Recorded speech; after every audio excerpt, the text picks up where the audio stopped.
Bismillahirrahmanirrahim. Nawaina ta'alluma wa ta'lim wa tadhakura wa tadhkir wa naf'a wal intifa' wal ifadah wal istifadah wal hatha ala tamassuki bi kitabillahi ta'ala wa sunnati rasulih sallallahu alaihi wasallam wa du'a ila al-huda wa dalalata ala al-khair ibtigha' wajhillah wa mardatihi wa qurbihi wa thawabihi subhanahu wa ta'ala. Allahumma inna nas'aluka fahman nabiyyin وحفظ المرسلين وإلهام الملائكة المقربين. اللهم اغننا بالعلم وزينا بالحلم وأكرمنا بالتقوى وجملنا بالعافية. اللهم أخرجنا من ظلمات الوهم وأكرمنا بنور الفهم. سبحانك لا علم لنا إلا ما علمتنا إنك أنت العليم الحكيم. رب اشرح لي صدري ويسر لي أمري واحلل عقدة من لساني يفقه قولي وسدد لساني واهد قلبي بحق سيدنا محمد صلى الله عليه وسلم. Telah berkata Al-Imam Abdullah bin Alwi Al-Haddad di dalam kitabnya Petunjuk Tarikat ke Jalan Akhirat, muka surat 103, perihal imam dan makmum. Bawah dia, utamakan saf awal. Wahai saudaraku, hendaklah anda menyegerakan diri untuk mendapat saf awal, iaitu barisan pertama, dan mendesak diri untuk mendapatkannya tanpa menyusahkan orang lain.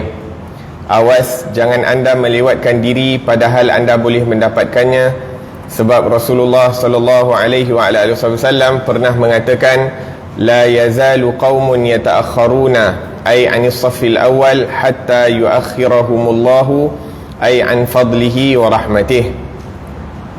Ada suatu kumpulan orang yang memang sengaja melewatkan dirinya dari saf pertama sehingga akhirnya Allah Subhanahu wa taala terus melewatkannya, iaitu dari mendapat kelebihannya dan rahmatnya. Berkata Nabi sallallahu alaihi wasallam, innallaha wa malaikatahu yusalluna ala saffil muqaddam. Sesungguhnya Allah Subhanahu wa taala dan para malaikatnya sentiasa merahmati orang-orang yang berada di saf yang hadapan. Rasulullah sallallahu alaihi wasallam, selawat dan salam Allah ke atasnya, selalu memohonkan istighfar bagi barisan yang pertama sampai 3 kali, dan bagi barisan yang kedua pula hanya sekali sahaja. Kemudian hendaklah anda merapatkan barisan dan meluruskannya. Jika anda menjadi imam, maka perintah itu lebih kuat di tanganmu. Ini adalah suatu perkara yang penting dalam syarak. Ramai orang telah melalaikannya. Rasulullah sallallahu alaihi wasallam selalu mengingatkan perkara ini kepada para makmumnya, dan beliau sendiri yang menguruskan hal ini dengan berkata, la tusawwunna sufufakum aw la yukhalifannallahu baina qulubikum. Hendaklah kamu meluruskan saf barisan kamu, ataupun Allah Subhanahu wa taala akan memecah belahkan di antara hati-hati kamu. Beliau sering menyuruh memenuhkan mana-mana tempat yang kosong dan berkata, walladhi nafsi biyadih inni la ara syaitana yadkhulu fi khilalis safi ka'annahu al-hadhafu. Demi jiwaku yang berada di tangannya, iaitu Allah Subhanahu wa taala, sesungguhnya aku lihat syaitan memenuhi celah-celah yang kosong di antara barisan, seumpama anak-anak kambing yang mencelah di antara kambing-kambing yang lain. Alhamdulillah, wassalatu wassalamu ala sayyidina Rasulillah wa ala alihi wa ashabihi wa man walah, amma ba'd.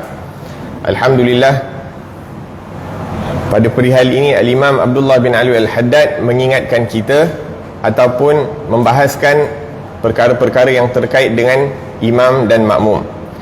Dan kita telah sebutkan pada pengajian yang lalu tentang hukum yang terkait dengan salat berjemaah. Ada di kalangan imam ataupun ada di kalangan para ulama yang menghukum salat berjemaah itu sebagai fardu ain. Fardu ain maksudnya setiap orang wajib untuk menunaikan salat berjemaah.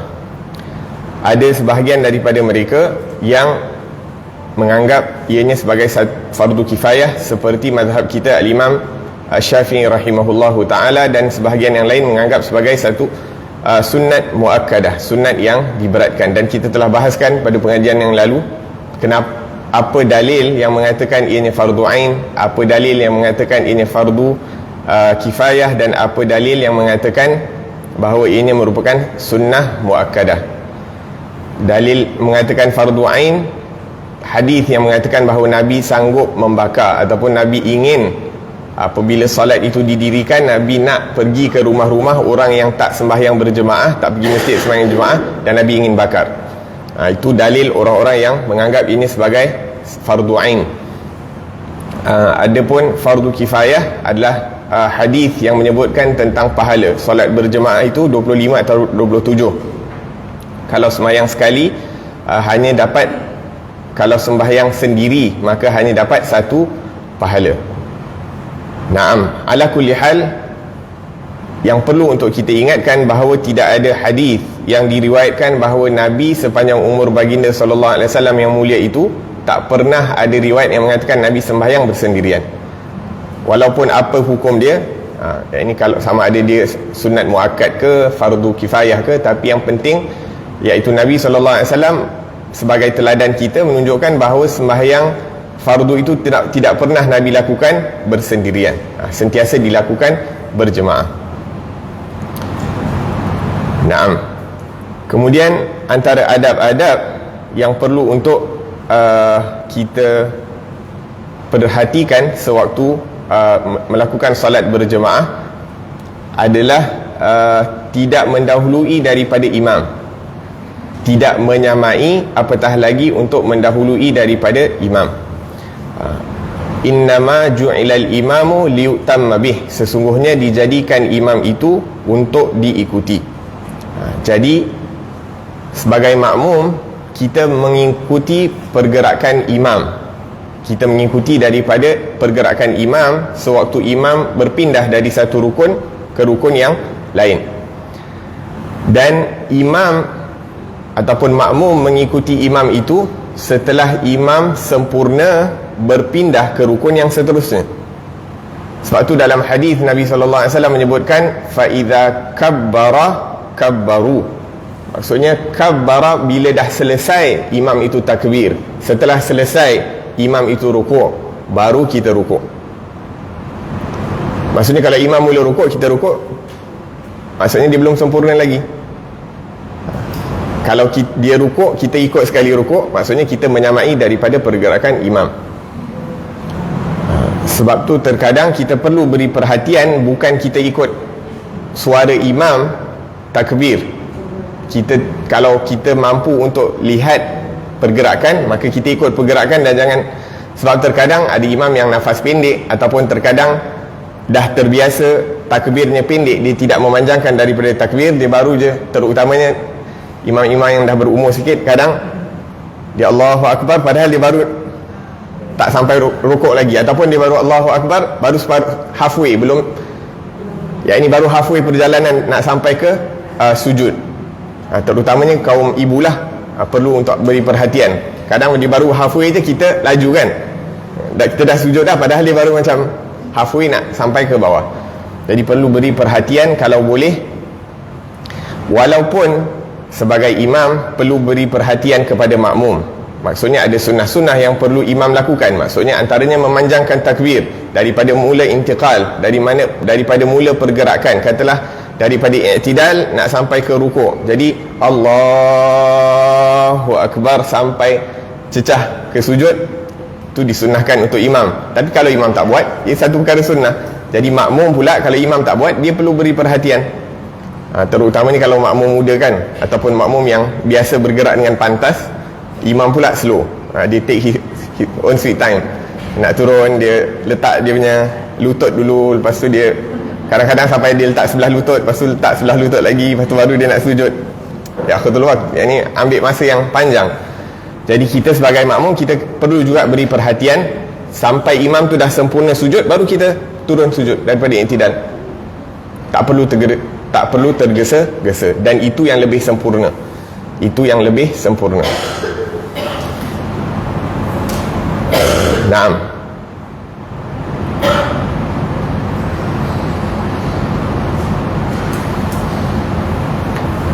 Kira basically dalam setiap pergerakan lah, baik selepas ini daripada qiyam nak ke rukuk, daripada rukuk nak i'tidal ke sujud. Basically semua pergerakan tu kalau boleh kita biar imam dah sampai ke rukun yang seterusnya, baru kita mula bergerak untuk mengikuti imam ke rukun tersebut. Kalau tidak ditakuti, kita akan termasuk daripada golongan yang disebutkan dalam hadis Nabi SAW, iaitu orang yang menundukkan kepalanya dan mengangkat kepalanya sebelum imam, hanya saja kuasanya di tangan syaitan, iaitu seakan-akan dia dikontrol oleh syaitan yang nak dia laju menyamai mengikut daripada imam. Ataupun dalam hadis lain, barang siapa mendahului imam dikhawatiri dibangkitkan hari kiamat dalam keadaan kepalanya digantikan dengan kepala keldai, waliyadzubillahi tabaraka wa ta'ala. Itu adab mengikuti imam. Kita biar imam itu sempurna, pindah ke rukun seterusnya, baru kita ikut. Adapun adab dalam menyusun saf, yang pertama ini disebutkan Imam Haddad adalah untuk mengutamakan daripada saf yang awal, saf yang pertama. Tapi kita pun dah jadi macam satu adat, kebiasaan. Untuk kaum lelaki yang paling afdal, saf yang paling rapat dengan imam. Adapun untuk kaum ibu-ibu, saf yang paling afdal adalah yang paling jauh dengan imam, maksudnya saf yang paling belakang. Tapi susah dah pula kan. Jangan pula kita nak amalkan yang afdal tu tapi kita menyusahkan orang lain pula. Sampai je kita duduk dekat depan pintu, kenapa nak yang paling afdal? Ini kita jangan pula sampai nak dapatkan keutamaan tersebut kita menyusahkan orang lain. Jadi untuk kaum ayah, walaupun kadang-kadang tak tahulah sama ada sebab malu nak duduk saf depan ataupun sama ada malas nak jalan sampai depan, al-muhim banyak sangat fadilat yang disebutkan oleh Rasulullah SAW tentang saf yang pertama. Walaupun kadang-kadang kita rasa macam tak nak menyusahkan orang dan sebagainya, duduk saf depan sebab kita nak gerak awal. Tapi sebenarnya tak jadi masalah kalau nak gerak awal. Kalau dalam solat pun kita boleh undur, apatah lagi kalau kita dah selesai solat, tak jadi masalah. Yang penting kita dapat daripada pahala duduk di saf pertama. Sebab itu sewaktu zaman Rasulullah SAW, bila Rasulullah mendapati bahawa sebahagian sahabat memilih untuk berada di bahagian belakang instead berada di bahagian depan, maka Nabi SAW mengingatkan perbuatan mereka itu dengan mengatakan ada golongan yang merugikan diri sendiri daripada mendapatkan pahala, iaitu saf pertama kosong tetapi dibiarkan orang lain. Dan saf pertama ni tak kira saf pertama kat masjid ke, saf pertama kat surau ke, saf pertama dekat rumah ke, dekat madrasah ke, walhasil pahala tu akan dapat di mana-mana sembahyang berjemaah didirikan. Dalam hadis juga disebutkan kalau kita tahu apa yang diberikan oleh Allah Subhanahu wa taala dalam saf pertama, maka kalau terpaksa untuk undi untuk nak duduk saf pertama, maka kita akan undi, draw lots untuk nak dapat duduk kat saf pertama. Tapi sekarang ni kita tak perlu nak undi, kosong, tak ada siapa nak duduk kat depan. Bukan hanya selepas azan saf pertama kosong, kadang-kadang bila dah iqamah pun, dah habis iqamah, dah imam dah kat depan berdiri pun kadang-kadang masih duduk kat belakang. Tak tahu mungkin nak tunggu imam habis Fatihah dulu baru nak datang depan. La ilaha illallah. Dan dalam hadis juga dekat sini, sesungguhnya Allah Subhanahu wa taala dan para malaikatnya, Allah merahmati dan para malaikat mendoakan kepada mereka-mereka yang berada di saf pertama, saf hadapan. Maksudnya yang lebih hadapan itu lebih afdal. Mula saf pertama pula yang paling afdal belah kanan, kemudian sebelah kiri, kemudian saf kedua yang lebih afdal belah kanan, kemudian sebelah kiri. Sebab tu dianjurkan kan kalau kita masuk, tengok satu perlu untuk nak samakanlah saf, nak seimbangkan saf. Jadi nak imbangkan mula dengan belah kanan, sebab yang kanan lebih afdal, kemudian baru belah kiri. Tapi kadang-kadang saf pertama tak sempurna lagi, just because tak nak miss imam, kadang dah start saf kedua. Tak boleh. Lebih penting untuk nak sempurnakan saf, penuhkan saf, daripada nak start saf baru walaupun kita dapat ekstra rakaat dengan imam.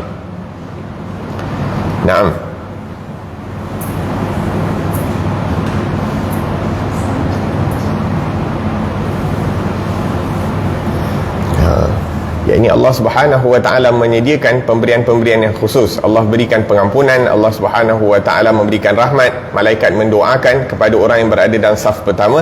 Cuma kadangnya sebab kita tak merasa ni ataupun tidak melihat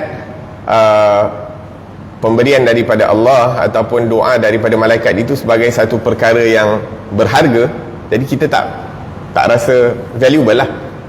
Tapi kalau pengurusi masjid kata siapa yang duduk saf pertama solat subuh dapat RM1,000, khalas penuh, akan set jam pukul 5 untuk nak berebut. Kenapa? Sebab kita value duit tu, kita value perkara yang kita nampak nilainya. Adapun perkara-perkara yang tak nampak nilai, jadi lemahlah mengikut kadar iman kita. Kalau iman kita kuat, baru kita akan berusaha. Kalau iman kita lemah, maka tidak ada usaha untuk mendapatkannya. La ilaha illallah. Sebab tu dalam Al-Quran Allah Subhanahu wa taala sering mengingatkan kita, fastabiqul khairat, berlumba-lumba untuk melakukan kebaikan. Wasari'u ila maghfiratin min rabbikum wa jannatin 'arduha as-samawati wal ardu u'iddat lil muttaqin. Bersegeralah kepada pengampunannya Allah Subhanahu wa taala dan apa yang disediakan oleh Allah Subhanahu wa taala di negeri akhirat. Ya, ini janji Allah ni kebanyakannya adalah daripada perkara-perkara yang tak nampak, pengampunan, rahmat, apa-apa yang disimpan, disediakan Allah Subhanahu wa taala di akhirat nanti, yang mana syurga yang sangat luas seperti langit dan bumi ataupun lebih luas daripada langit dan bumi yang disediakan kepada orang-orang yang bertakwa. Naam. Jadi bila saf pertama dah habis, barulah kita pergi saf kedua yang dipenuhkan. Saf kedua penuh, baru kita penuhkan saf yang ketiga. Kemudian setelah dipenuhkan saf yang pertama, anjuran yang seterusnya bila kita solat berjemaah adalah untuk merapatkan saf. Dan rapatkan saf ini adalah dengan buku lali. Hadhu bainal manakibi wal aqdam. Dalam hadis disebutkan rapatkan saf itu dengan buku lali, iaitu tumit kaki lah. Tumit kaki itu semua berdiri dekat atas saf, dan kemudian dirapatkan. Buku lali dan juga kita punya mankib, kita punya, Allahumma salli ala Muhammad, bahu sah. Nah, kita rapatkan bahu. Tapi jangan pula kita nak rapatkan bahu sampai bergaduh dengan orang sebelah, sampai bertolak-tolak. Sama ada nak rapatkan bahu ataupun nak rapatkan kaki. Selagi tak rapat, selagi tu kita tolak kaki kita sampai hujung, sampai menyakitkan hati orang lain. Khalas, itu dah, iaitu selagi mana kita boleh buat dalam keadaan yang tak menyusahkan orang lain, tak menyakitkan hati orang lain, kita buat. Tapi kalau kita tengok dia tak selesa, janganlah kita paksa. Yang penting hati kita hadir bersama Allah Subhanahu wa taala, nak menghadap Allah Subhanahu wa taala. Ada juga orang yang fikir nak luruskan saf itu dengan jari depan, disamakan jari depan dia. Tak, tu salah. Itu nak rapatkan saf itu dengan tumit. Tumit itu berdiri di atas garisan saf belakang.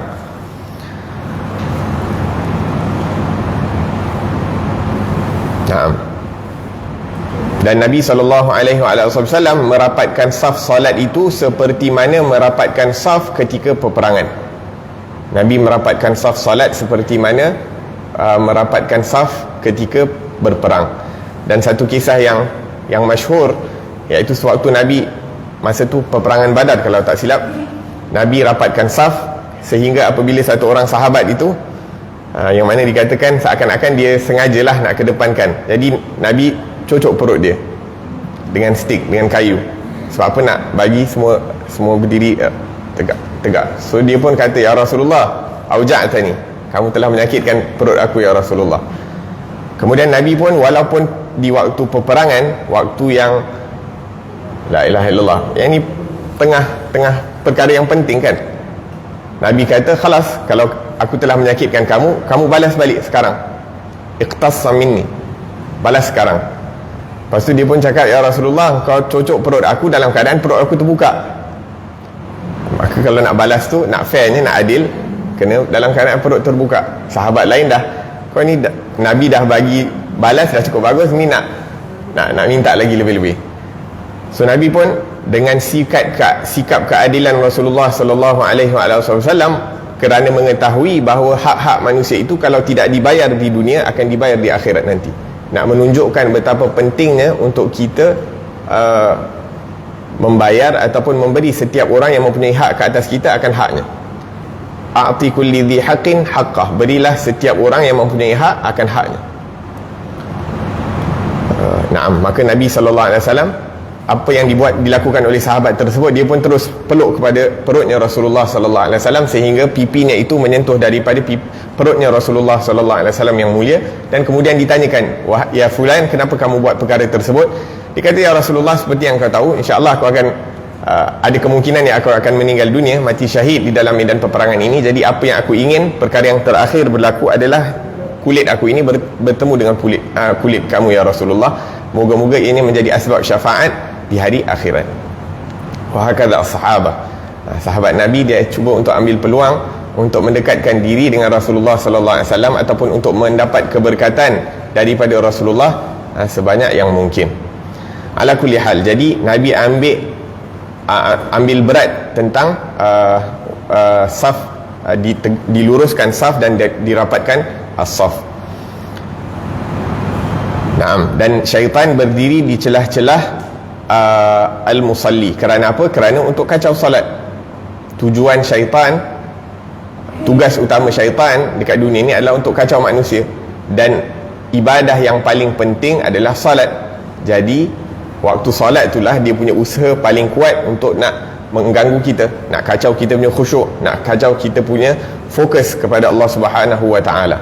Kerana apa? Kerana salat itu diberikan ganjarannya sesuai dengan kehadiran kita bersama Allah Subhanahu wa taala. Kalau hadir hati kita bersama Allah 1/3 daripada salat, maka kita dapat pahala 1/3 daripada salat tu.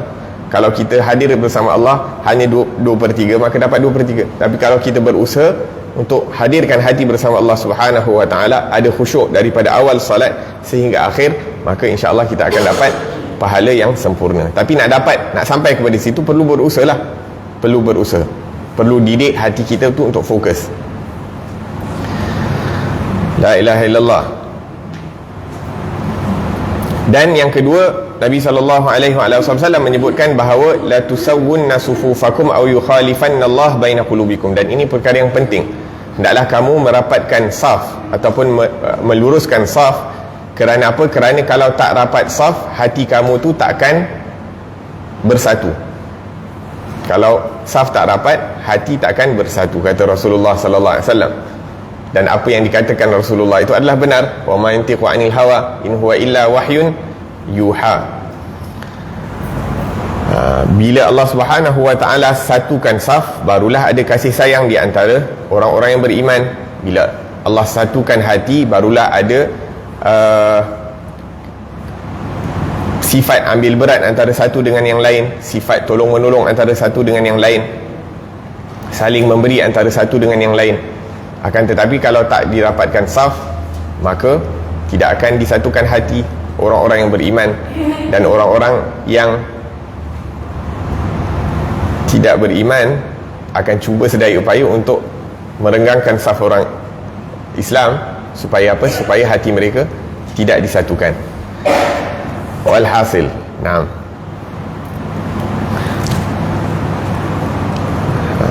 Kalau ditanya sekarang ni saf kita macam mana? Saf kita macam itulah. Walaupun daripada segi fiqah tak jadi masalah. Walaupun daripada segi fiqah para ulama mengatakan bahawa renggangnya dalam salat itu kalau ada sebab, iaitu walaupun sebab itu tak nampak, maksudnya perkara yang menghalang daripada merapatkan saf itu walaupun tak nampak adalah seperti perkara-perkara yang menghalang daripada rapatkan saf daripada perkara-perkara yang nampak. Maksudnya apa? Sekarang ni terpaksa jauhkan saf sebab ada sebab lah, takut penularan lah. Seakan-akan macam ada tiang. Contohnya kalau kita sedang kat masjid ni ada banyak tiang, so akan berlaku dekat mana ada tiang, saf tak boleh nak dirapatkan.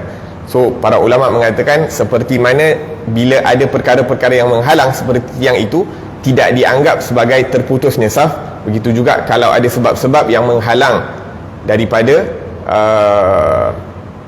saf itu dirapatkan, kerana contohnya mengelakkan daripada penyebaran penyakit dan sebagainya, maka dianggap sebagai saf tidak putus. Ala kulli hal.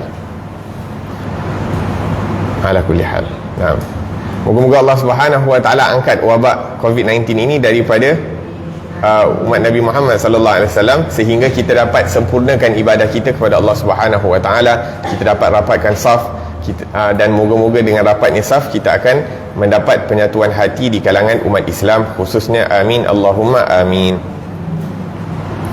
Kemudian Imam Haddad meneruskan dengan mengatakan, lazimkan diri sentiasa salat berjemaah. Wahai saudaraku, hendaklah anda melazimkan diri untuk menunaikan salat 5 waktu itu dengan berjemaah dan sentiasa menjaga salat berjemaah pula,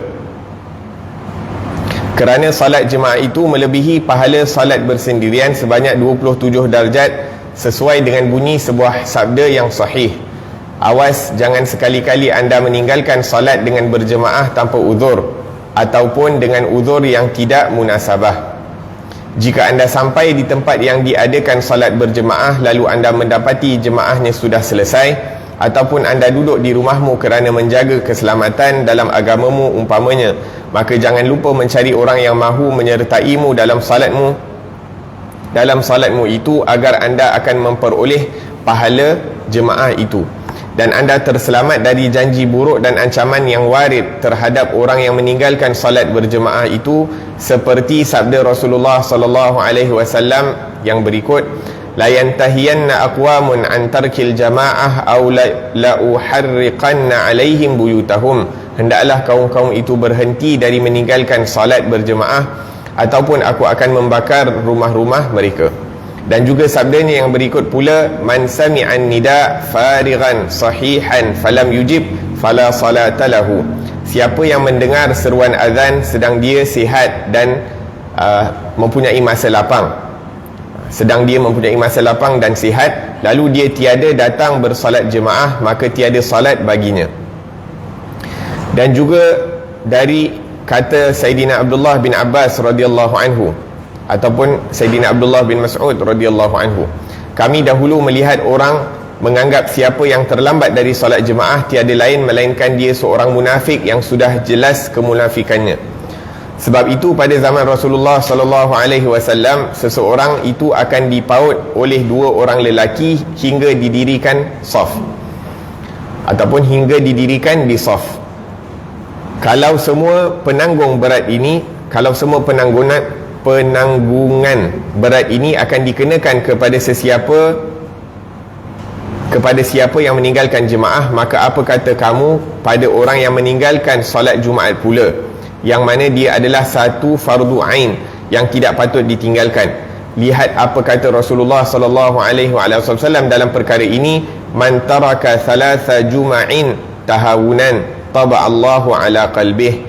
Barang siapa yang meninggalkan 3 salat Jumaat berturut-turut dengan sengaja, Allah akan mengecap tabiat itu dalam hatinya, iaitu menutup hatinya sehingga tidak dapat hidayah. Jika anda mendapat keuzuran pada meninggalkan salat Jumaat ataupun salat jemaah, maka cubalah takdirkan bahawa di tempat yang akan didirikan solat itu ada seorang lelaki yang akan membagi-bagikan wang ringgit kepada sekalian para hadirin di tempat itu, bagaimana anda dapati dirimu ketika itu. Jika anda merasa cergas dan cenderung hendak pergi, maka keuzuranmu itu tidak benar, dan malulah kepada Allah Subhanahu wa taala kalau dalam pandanganmu itu mata benda dunia lebih anda pandang besar daripada apa yang ada di sisi Allah Subhanahu wa ta'ala. Naam. Maka di sini diingatkan lagi, walaupun sebelum ni dah disebutkan tentang kepentingan salat berjemaah, akan tetapi diingatkan sekali lagi oleh Imam Abdullah bin Alawi Al-Haddad akan kepentingan salat berjemaah. Di zaman Rasulullah sallallahu alaihi wasallam ada satu ketika ataupun satu peristiwa, Nabi SAW dah selesai solat berjemaah, maka ada orang yang datang lambat. Itu dah habis selesai solat jemaah, maka ada orang yang datang lambat lah, maksudnya datang lambat. Orang dah habis sembahyang baru dia sampai. Maka apa yang dikatakan oleh Rasulullah SAW, Nabi kata, siapa yang di antara kamu yang boleh bersedekah kepada orang tersebut? Siapa yang boleh bersedekah kepada orang tersebut? Apa yang dimaksudkan dengan sedekah di sini? Siapa yang boleh memberi pahala jemaah kepada orang tersebut dengan mengulangi solatnya dan sembahyang berjemaah dengan orang tersebut. Datang soalan, boleh ke nak ulang solat? Maka di sini merupakan dalil yang mana kita boleh mengulangi solat. Dalam perbahasan fiqah, sebagai contoh, kalau kita dah sembahyang awal, contohnya kita nak jaga solat awal waktu, tapi pada waktu tu tak ada orang berjemaah, nak tunggu takut nanti sembahyang lambat, jadi kita sembahyang dulu. Jadi lepas kita sembahyang, tiba-tiba ada beberapa orang yang datang untuk nak solat jemaah, ataupun ada beberapa orang yang nak sembahyang jemaah, so kita pun join. Untuk apa? Untuk mendapat fadilah solat jemaah. Walaupun kita dah solat tadi, tapi kita ulangi solat tersebut untuk dapat pahala berjemaah. Ataupun kita dah solat jemaah di awal waktu, kemudian ada jemaah yang lebih besar bilangannya, kerana pahala jemaah ni makin ramai makin afdal.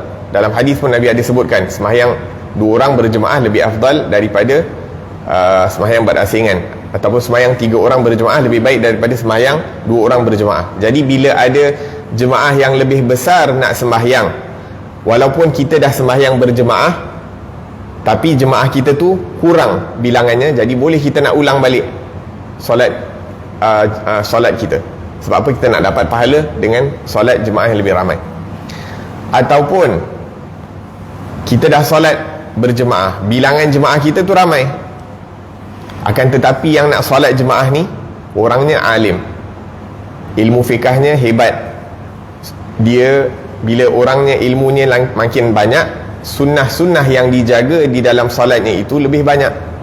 Contohnya, kalau kita sembahyang belakang orang alim, masalan, dia pakai jubah, dia pakai siwak, dia pakai cincin, dia pakai minyak atar, dia sembahyang dalam keadaan segar, nak menghadap Allah Subhanahu wa taala, hatinya lebih hadir bersama Allah Subhanahu wa taala ketika menunaikan solat dan sebagainya, ilmunya lebih banyak, ilmu fiqahnya lebih banyak, hafalan Qurannya lebih banyak. Jadi sembahyang belakang orang yang seperti ini pahalanya jauh lebih besar daripada sembahyang di belakang orang yang kurang ilmu agama ataupun sifat waraknya ataupun kesalihannya di sisi Allah Subhanahu wa taala. Maka dalam keadaan-keadaan macam ni dibolehkan untuk kita mengulangi daripada solat. Naam, jadi dekat sini Nabi SAW bertanya kepada sahabat, walaupun sebenarnya sembahyang dengan Rasulullah tak boleh nak dibandingkan, tak ada solat yang lebih sempurna daripada solatnya Rasulullah SAW.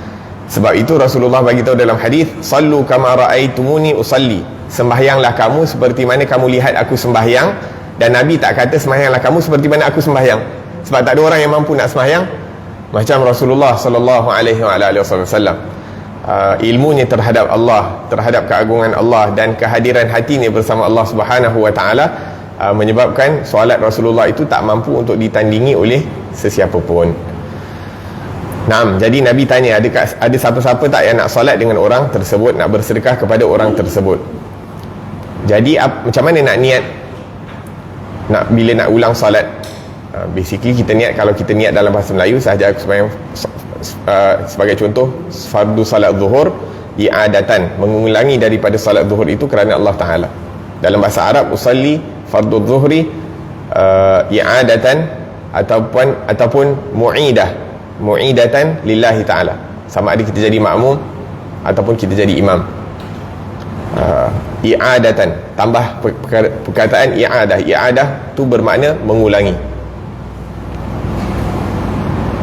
Nah, jadi kita tolong dia. Sebab tu orang-orang salih mereka sangat ambil berat tentang solat berjemaah ini. Bila mereka dah selesai solat berjemaah di masjid, mereka akan kembali ke rumah, akan solat lagi berjemaah di rumah dengan ahli keluarganya dan anak-anak mereka, kerana tak nak ahli keluarganya dan anak-anak mereka sembahyang tanpa berjemaah.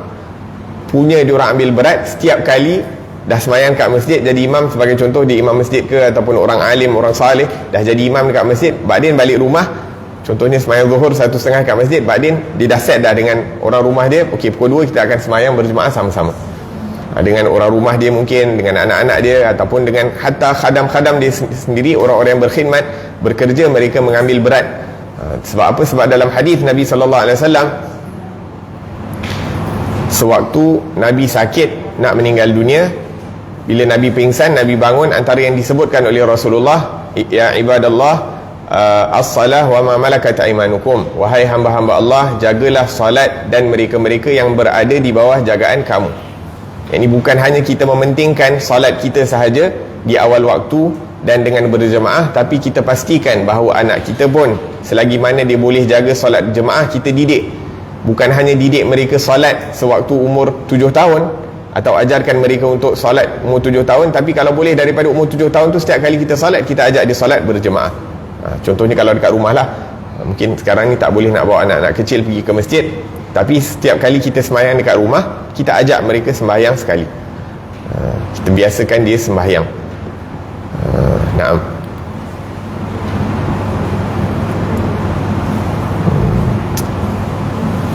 Sebab tu sebagai contoh, mungkin kalau kita tahu dekat office ataupun kat rumah, kita tahu orang ni tak sempat nak sembahyang berjemaah, ataupun kadang-kadang ahli keluarga dia datang musafir ke rumah kita, mungkin mertua kita dan sebagainya, kalau adik ipar kita dan sebagainya, kalau kita kita duduk rumah kan, kita sembahyang kat masjid, badan kita balik rumah tengok dia nak sembahyang tapi sembahyang seorang, kita tanya dia, kita offer nak kita sembahyang sekali dengan dia, sebab kadang-kadang orang malu kan nak minta.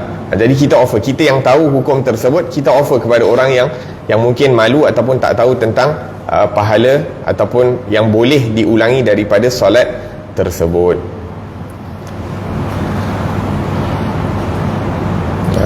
Naam. Anak kita ataupun sebagai contoh, kadang kita sendirilah sebagai ayah dan sebagainya, kadang tak sempat nak sembahyang Jumaat dekat masjid dan sebagainya, balik rumah kita ajak anak kita, walaupun anak kita dah sembahyang sendiri kat rumah. Jadi bila kita balik, kita pastikan, kita tunjuk contoh bahawa kita ni kalau boleh, selagi mana boleh untuk tak terlepas solat berjemaah, maka kita cuba, walaupun mungkin minta isteri kita, tapi biasanya isteri sibuk sikit kan, susah nak minta. Kita minta anak kita lah, kita minta anak kita untuk solat sekali dengan kita. La ilaha illallah. Bahkan orang-orang salih, sebahagian daripada mereka bukan hanya tak nak tinggal solat berjemaah, tapi tak nak tinggal solat berjemaah takbiratul ihram, sehingga mereka akan mengulangi daripada solat mereka itu, kalau solat jemaah mereka, kalau mereka tertinggal takbiratul ihram. Subhanallah, punya jaga, bukan hanya jaga solat jemaah, tapi jaga solat takbiratul ihram. Sampai masjid, katalah traffic jam, tengok imam dah mula solat, terlepas takbiratul ihram ma'al imam, maka lepas solat bagi salam, Assalamualaikum warahmatullahi, Assalamualaikum warahmatullahi, dia ajak, contohnya ada sahabat-sahabat yang bersama dia, dia cakap boleh tak solat balik semula dengan saya. Dia ulang balik solat tu kerana apa? Kerana tertinggal takbiratul ihram bersama imam. Ini betapa kesungguhan orang-orang saleh dan betapa mereka melihat akan nilai ketaatan kepada Allah Subhanahu wa taala. Moga-moga Allah Subhanahu wa taala perlihatkan kita nilai ketaatan kepadanya, nilai menjaga daripada sunnah Rasulullah sallallahu alaihi wasallam, seperti mana diperlihatkan pada mata-mata orang-orang saleh, kekasih-kekasih Allah Subhanahu wa taala. Kita sekarang ni kalau nak tahu nilai dunia senang, tak perlu nak bagi tahu. Kalau yang mana suka kereta sebagai contoh, tengok kereta Jepun dengan tengok kereta European, dah tahu dah nilai dia mana yang lebih mahal. Kalau rumah, dah tahu dah rumah macam ni dekat kawasan ni dengan banding dengan rumah kawasan ni, dah tahu dah perbezaan harga dan sebagainya. Tapi kita nak tahu bagaimana nak perbezaan ataupun nilai ibadah kepada Allah Subhanahu wa taala dan merasakan keagungan tersebut, tak nak rugi terlepas daripada mendapat kelebihan-kelebihan tersebut. Naam. Dan disebabkan itu, para sahabat Nabi SAW, kalau mereka tak mampu untuk berjalan ke masjid walaupun terpaksa dipapah, maka dia akan dibantu oleh dua orang, sehingga mereka dapat solat berjemaah. Subhanallah, kalau dekat kota Hadramaut tempat kami belajar kat Tarim, orang-orang tua kadang-kadang dengan clutches, iaitu dengan macam tongkat lah, sampai solat duduk, maksudnya memang tak boleh nak berdiri duduk kat atas lantai yang tongkat yang 4 tu kan, biasanya dah uzur sangat lah pakai tongkat 4 tu, tapi mereka akan datang dengan tongkat yang 4 kaki tu, hanya untuk mendapatkan daripada solat berjemaah. Subhanallah, betapa bersungguh-sungguhnya mereka menjaga daripada solat berjemaah.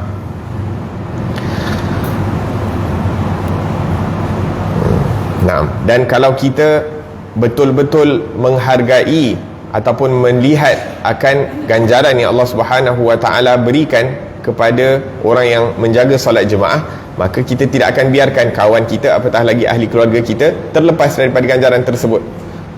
Contohnya kalau pergi dapat duit kan, dapat duit 1,000, 2,000, kita akan pastikan pergi, jangan tak pergi. Kita ingatkan, kita akan ingatkan ahli keluarga kita, ingatkan sahabat-sahabat kita, rugi kalau tak pergi, ni ada sale, ada tu, ada ni, boleh dapat tu, boleh dapat ni, boleh dapat voucher dan sebagainya. Kita akan ingatkan orang, selagi mana kita boleh share dekat grup kita, dekat kawan-kawan kita, kita akan ingatkan. Jangan terlepas, sebab apa, peluang ni end of the year sale ke, Christmas sale ke, apa ke kan, yang tak selalu ada. Jadi kita akan ingatkan. Begitu juga kalau kita merasakan kepentingan, kita sebagai ibu, kita sebagai ayah, ingatkan anak-anak kita, jangan sampai mereka terlepas daripada perkara-perkara tersebut. Dan orang-orang saleh, kebiasaannya mereka tak tanya perkara-perkara dunia kepada anak mereka.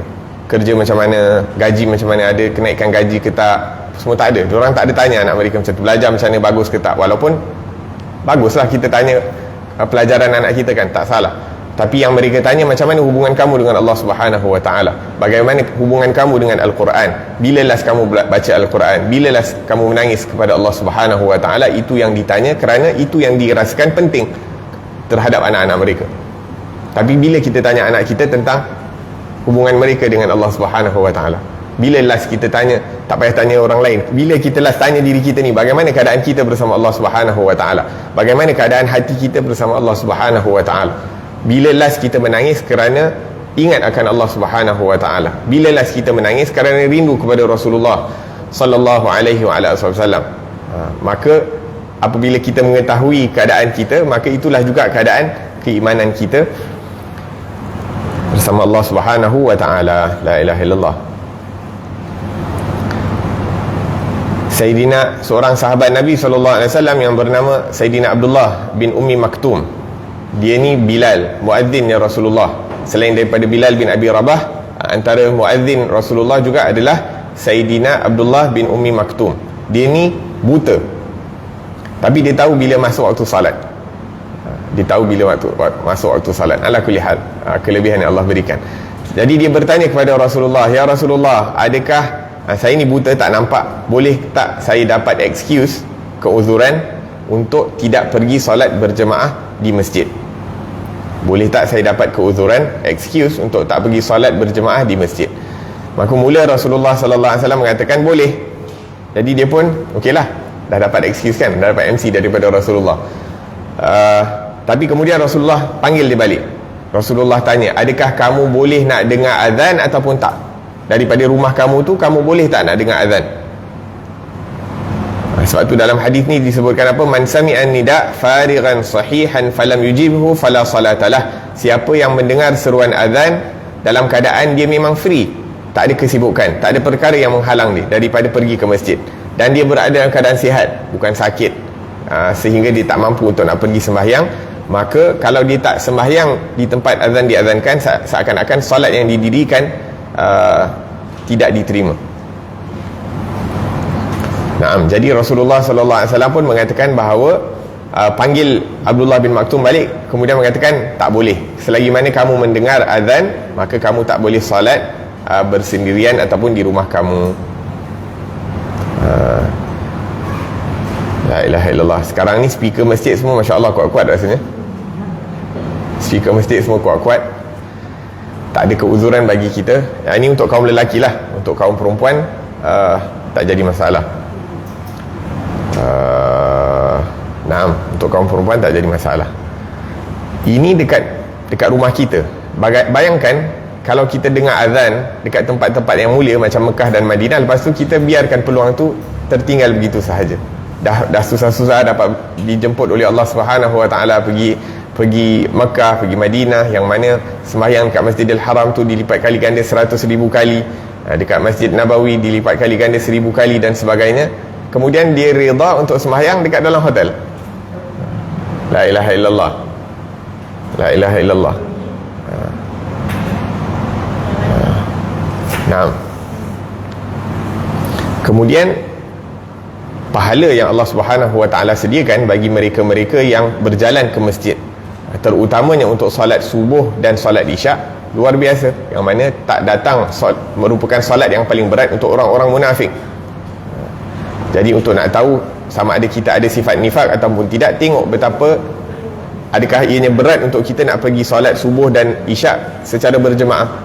Kalau berat, waliyadzubillah, ada perkara yang perlu untuk perhatikan, maksudnya ada penyakit dalam hati kita yang perlu untuk kita ubati, yang perlu untuk kita cari dia punya ubat sehingga ia dapat dibaiki.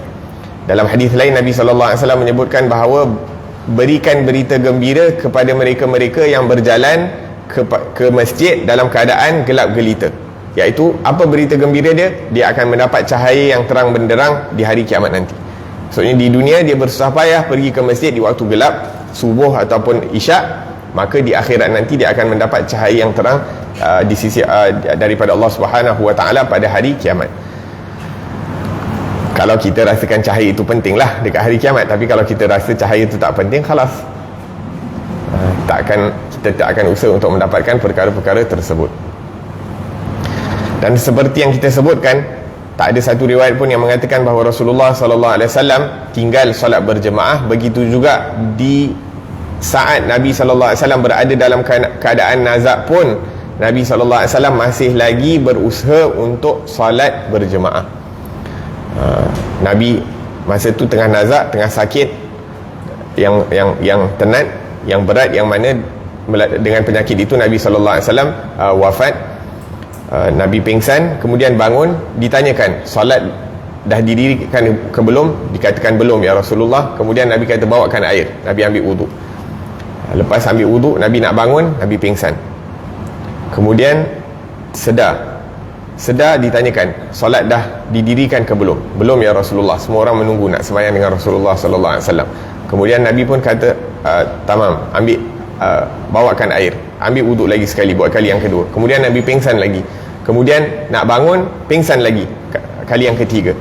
Setelah kali yang ketiga, Nabi kata muru Abu Bakrin bis salah, suruh Sayyidina Abu Bakar As-Siddiq untuk mengimami solat berjemaah. Dan daripada sini as-sahabah mengambil bahawa sebagai satu perintah, yakni as-salat itu merupakan perintah yang paling utama. Maka kalau diperintahkan Sayyidina Abu Bakar untuk mengimami solat, maka Sayyidina Abu Bakar jugalah orang yang paling afdal untuk menjadi khalifah selepas Rasulullah sallallahu alaihi wa ala alihi wa sahbihi wasallam. Nabi dalam keadaan tenat, nazak, nak meninggal dunia, masih lagi jaga solat. Dan ini juga satu perkara yang penting untuk kita beri perhatian. Kalau ada ahli keluarga kita yang sakit dekat rumah, perlu untuk kita tolong dia untuk nak jaga solat. Sebab kadang-kadang orang sakit, sama ada dia tak nak susahkan orang lain, sebab dia rasa dah, bila dia dah bedridden, kadang-kadang dia dah rasa dia dah susahkan orang dah, apatah lagi nak susahkan ekstra bila nak solat. Jadi kadang-kadang sama ada dia malu, ataupun dia pun dalam keadaan yang sangat penat, sampai kadang-kadang kalau tidak diingatkan, dia terlupa. Jadi perlu untuk kita beri perhatian. Kalau ada orang sakit di rumah, terutamanya orang-orang yang uzur dan sebagainya, yang susah untuk nak sembahyang, kita ingatkan dia dan tolong dia untuk permudahkan dia untuk solat. Sebagai contoh, kita plan waktu, contohnya kalau waktu nak dimandikan itu, waktu sama ada, contohnya kalau awal pagi supaya lepas mandi boleh solat subuh, ataupun dilewatkan supaya, sebagai contoh zuhur dan sebagainya, supaya bila sembahyang zuhur tu dimudahkan. Katalah dalam keadaan bedridden kan, mungkin dah terlampau susah, maka kita plankan ataupun kita jadikan waktu tu dekat, sembahyang zuhur di akhir waktu dan sembahyang asar di awal waktu.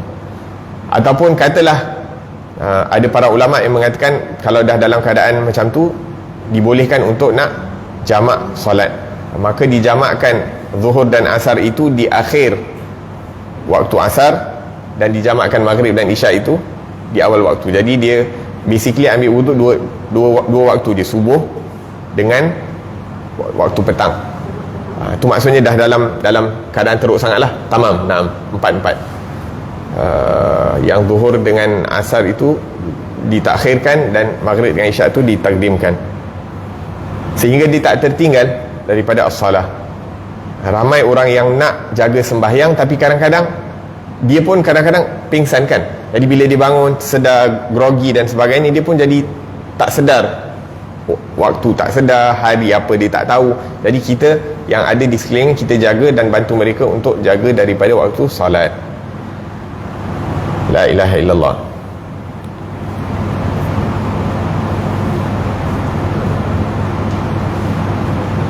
Nah,